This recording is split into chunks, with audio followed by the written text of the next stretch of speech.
कक्षा 7वीं Hindi part 5 part 2 video में हम यहाँ से पढ़ेंगे 6 महीने बाद। 6 महीने बाद नगर भर में दो चार दिनों से एक मुरली वाले के आने का समाचार फैल गया। अभी पहले वाले पार्ट में अपन ने खिलौने वाले के विषय में पढ़ा।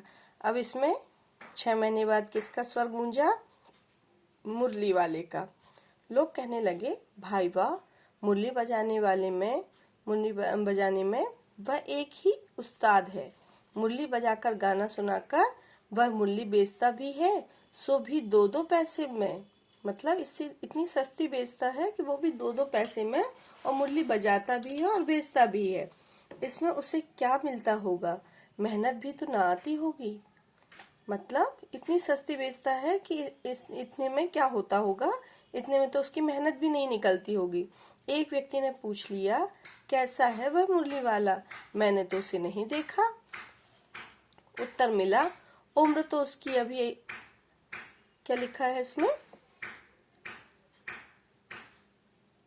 अमिक ना होगी।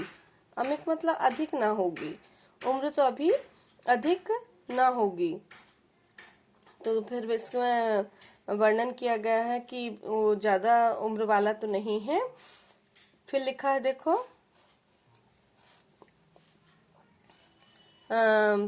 मैंने तो नहीं देखा, उम्र तो अधिक ना होगी।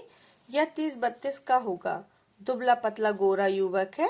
बीकानेरी रंगीन साफा बांधता है।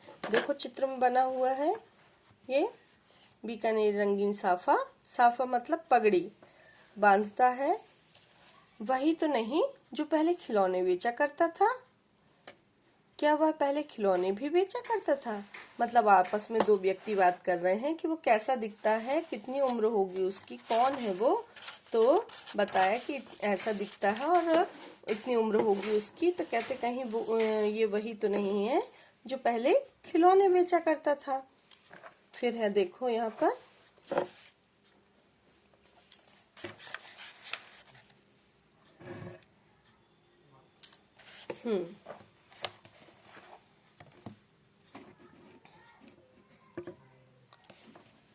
हाँ, जो आकार प्रकार तुमने बतलाया उसी प्रकार का वह भी था। मतलब जो तुमने आकार प्रकार बताया है, जिस प्रकार से कि वो ऐसा दिखता है, वो वैसा ही है। तो वही होगा। पर भाई, है वह एक उस्ताद। उसने कहा कि हाँ, हो सकता है कि वही हो, और पर है वो एक उस्ताद। प्रतिदिन इसी प्रकार उस मुरली वाले की चर्चा होती। लोग आपस में चर्चा करते कि कितनी सस्ती मुरलियां देता, कितनी अच्छी मुरली बजाता है। प्रतिदिन नगर की प्रत्येक गली में उसका मादक मृदुल स्वर सुनाई पड़ता। बच्चों को बहलाने वाला मुरली वाला। और पहले क्या बोलता था वो? बच्चों को बहलाने वाला, खिलौने वाला। अब यहाँ खिलौने वाला हटकर क्या हो गया? मुरली वाला। रोहिणी ने भी मुरली का वह स्वर सुना। तुरंत ही उसे खिलौने का स्मरण हो आया। उसने भी जब ये आवाज सुनी तो उसको उस खिलौने वाले की याद आई। उसने मन ही मन कहा, खिलौने वाला भी इसी तरह गा गा कर खिलौना बेचा करता था। रोहिणी उठकर अपने पति विजय बाबू के पास गई और मीरा उसे मुरली वाले को बुलाओ। तो गई और उसने कहा कि थोड़ा उस मुरली वाले को बुलाओ, चुन्नू मुन्नू के लिए ले लूं। क्या पता यह फिर इधर आए ना आए। वे भी जान पड़ता है पार्क में खेलने निकल गए हैं। ऐसा करके उसने कहा कि चुन्नू मुन्नू के लिए बांसुरी ले लूं, और फिर वो आते हैं, ये फिर से दोबारा मुरली वाला इस फेरी में यहाँ पर आता है कि नहीं आता, तो ले लूं। विजय बाबू एक समाचार पत्र पढ़ रहे थे। उसी तरह उसे लिए हुए वे दरवाजे पर आकर मुरली वाले से बोले, क्यों भाई, किस तरह देते हो मुरली? उन्होंने उसका मुरली वाले से पूछा कि किस तरह देते हो। किसी की टोपी गली में गिर पड़ी, किसी का जूता पार्क में ही छूट गया, और किसी की सोथनी पैजामे की ही ढीली होकर लटक आई। इस तरह दौड़ते हाँफते हुए बच्चों का झुंड आ पहुंचा। मतलब देखो, बच्चे कभी कुछ अपना सामान भूलते हैं तो कहीं ऐसे दौड़ते भागते कि कहीं किसी का जूता छूट रहा है, किसी की चप्पल छूट रही, किसी का पैजामा ढीला हो रहा है। इस प्रकार बच्चे दौड़ते हुए उसके पीछे पीछे आते हैं। एक स्वर में सब बोल उठे, अम्बी लेंदे मुल्ली, और अम्बी लेंदे मुल्ली। मतलब बच्चों का झुंड है। बच्चे अपनी तोतली भाषा में हम भी लेंदे, लेंदे का मतलब है लेंगे, हम भी लेंगे मुल्ली, हम भी लेंगे मुल्ली। मुल्ली वाला हर्ष गदगद हो उठा। वह मतलब मन में बहुत ही प्रसन्न हुआ और बोला, सबको देंगे भैया।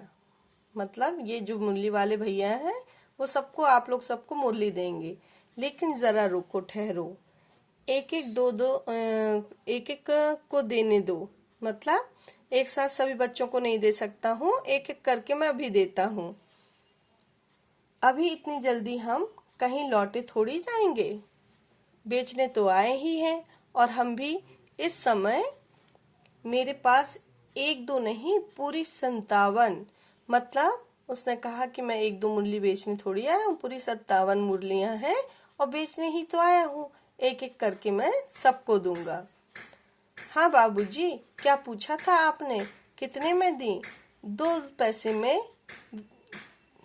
मतलब तो दी तो वैसे 3-3 पैसे में, पैसे के हिसाब से है, पर आपको 2-2 पैसे में ही दे दूंगा। उसने कहा मैंने दी तो 3-3 पैसे में, पर आपको हिसाब से मैं 2-2 पैसे में भी दे दूंगा।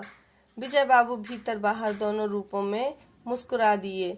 मन ही मन कहने लगे, कैसा है, देता तो सबको इसी भाव से है, पर मुझ पर उल्टा एहसान लाद रहा है कि 3-3 पैसे की हैं, मुझे 2-2 पैसे में देगा। ये उल्टा एहसान लाद रहा है, पर ये बेच तो सब में 2-2 पैसे की ही रहा है। फिर बोले, तुम लोगों को झूठ बोलने की आदत होती है, देते होगे सभी को 2-2 पैसे में, पर एहसान का बोझ मेरे ऊपर लाद रहे हो। मतलब कि जैसे 3-3 पैसे की दे रहे हो, मेरे ऊपर एहसान करके मुझे 2 पैसे की दे रहे हो, लेकिन आप तो बेचते पूरे में 2-2 पैसे की ही हो।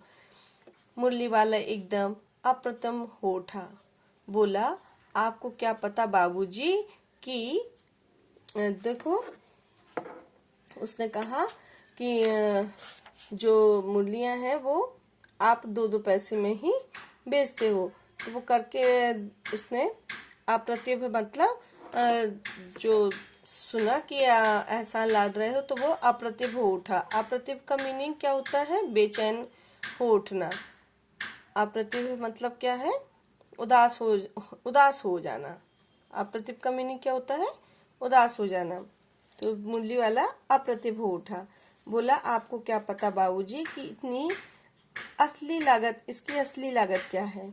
यह तो ग्राहकों का दस्तूर होता है कि दुकानदार चाहे हानि उठाकर चीज क्यों न बेचे, पर ग्राहक यही समझते हैं कि दुकानदार मुझे लूट रहा है।